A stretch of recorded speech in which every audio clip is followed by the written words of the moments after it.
আমাদের সমাজে অত্যন্ত অবহেলিত একটা আমল, যে আমলটাকে হাদিসের ভাষায় বলা হয়েছে আহাব্বুল আমাল ইলাল্লাহ, আল্লাহর নিকট সবচাইতে প্রিয় আমল হলো এটা। সেটা কি?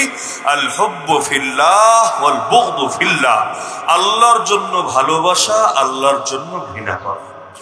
ভালোবাসবে আল্লাহর জন্য আর ঘৃণাও করবে আল্লাহর জন্য। তাহলে কি হবে? রাসূল বলেন মান আহাব্বা লিল্লাহি ওয়া আবগাদা লিল্লাহ, যে আল্লাহর জন্য ভালোবাসে, আল্লাহর জন্য ঘৃণা করে, ওয়া আতা লিল্লাহি ওয়া মানা লিল্লাহ, দিলেও দেয় আল্লাহর জন্য, না দিলে নাও দেয়, দেওয়া থেকে বিরত থাকে, এটাও একমাত্র আল্লাহর জন্য, ফাকাদ ইসতাকমালাল ঈমান, সে তার ঈমানকে পরিপূর্ণ করে ফেলেছে। এমনকি হাদিসের মধ্যে আছে আল্লাহ কিয়ামতের দিন নিজে ডাকবেন, ডেকে ডেকে বলবেন আইনাল মুতাহাব্বুনা লিজালালি, হে আমার ওই সমস্ত বান্দা তোমরা কোথায় যারা একজন আরেকজনকে ভালোবাসতে কেবল আমার জন্য। আল ইয়াউমা উযিল্লুহুম ফি যিল্লি ইয়াউমা লা যিল্লা ইল্লা যিল্লি, আজ আমি তোমাদেরকে আমার ছায়ায় জায়গা দেব যেদিন আমার ছায়া ছাড়া দ্বিতীয় কোনো ছায়া নেই। এমনকি হাদিসে আছে কিয়ামতের দিন 7 শ্রেণীর মানুষকে আল্লাহ আরশের ছায়ায় জায়গা দেবেন, 7 শ্রেণীর মানুষকে বিশেষভাবে জায়গা দেবেন। এর মধ্যে এক শ্রেণী হলো যারা একজন আরেকজনকে ভালোবাসে আল্লাহর জন্য। হাদিস যদি এখন সময় থাকতো আরো 10টা 20টা শোনানো যেত প্রসঙ্গে। তো আল্লাহর জন্য ভালোবাসে এমন একটা গুরুত্বপূর্ণ আমল, এই আমল যতদিন তৈরি না হবে মুসলমানদের ভ্রাতৃত্ব আর ঐক্য জিন্দেগিতেও তৈরি হবে না।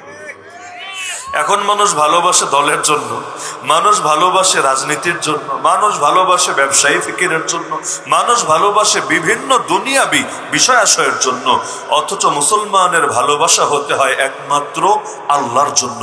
আল্লাহর রাসূল সাল্লাল্লাহু আলাইহি ওয়াসাল্লাম আপন চাচা আমির হামজা রাদিয়াল্লাহু তাআলা আনহুকে উহুদের ময়দানে নির্মমভাবে শহীদ করে ফেলেছিল কে? ওয়াহশী, যার নাম ছিল ওয়াহশী। সেই ওয়াহশী তার মনিব হিন্দা তার আদেশে আল্লাহ রাসূল সাল্লাল্লাহু আলাইহি ওয়াসাল্লামের চাচা আমির হামজাকে হত্যা করেছে।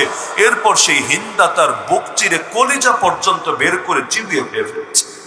নবীর দিলে বড় কষ্ট ছিল এটা, যে তার আপন চাচাকে এত নির্মম ভাবে হত্যা করা হয়েছে।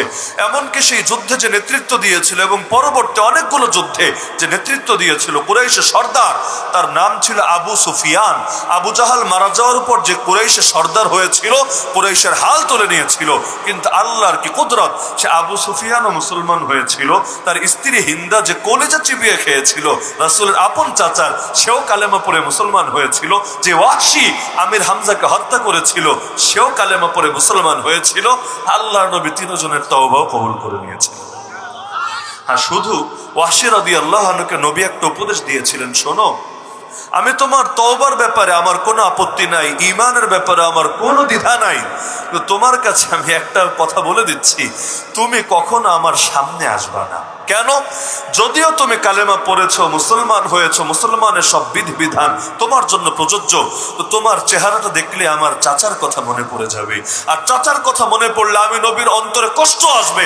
আর উম্মতের কারো ব্যাপারে যদি নবীর দিলে কষ্ট আসে, সে বরবাদ হবেই হবে, ধ্বংস হবেই হবে।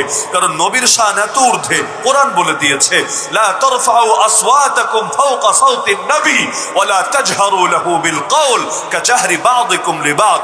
আরে নবীর আওয়াজের উপর নিজেদের আওয়াজও তুলবা না, অর্থাৎ নবী যে সাউন্ডে কথা বলে এর চাইতে জোর সাউন্ডে খবরদার কথা বলবা না। আর নবীর সামনে বসে নিজেরা যেমনে জোরে জোরে আওয়াজ করে করে কথা বলে এভাবেও বলবা না। বললে কি হবে? এই সামান্য একটা ব্যাপার, কিন্তু কোরআন বলে দিচ্ছে যদি করো আন তাহবাতা আমালুকুম ওয়া আনতুম লা তাশউরুন, এই সামান্য বেয়াদবির কারণেই জীবনের সব আমল বরবাদ হয়ে যাবে, টেরও পাওয়া। নবীর আদব এত ঊর্ধ্বে।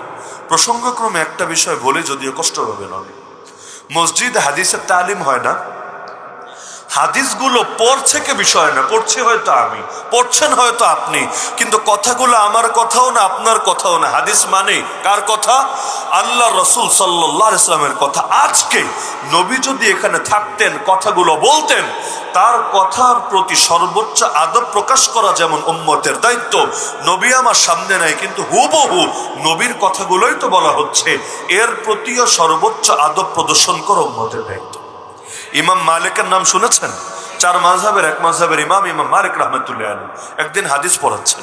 তার নিয়মই ছিল এটা, যদি তারা কেউ ফতোয়া জিজ্ঞাসা করতো, মাসালা জিজ্ঞাসা করতো, তিনি যেভাবে আছেন বলে দিতেন, জানা থাকলে বলতেন, সহজ জবাব যেটা আছে জবাব বলে দিতেন, যদি না জানতেন তাও বলতেন লা আদ্রি, আমি জানি না।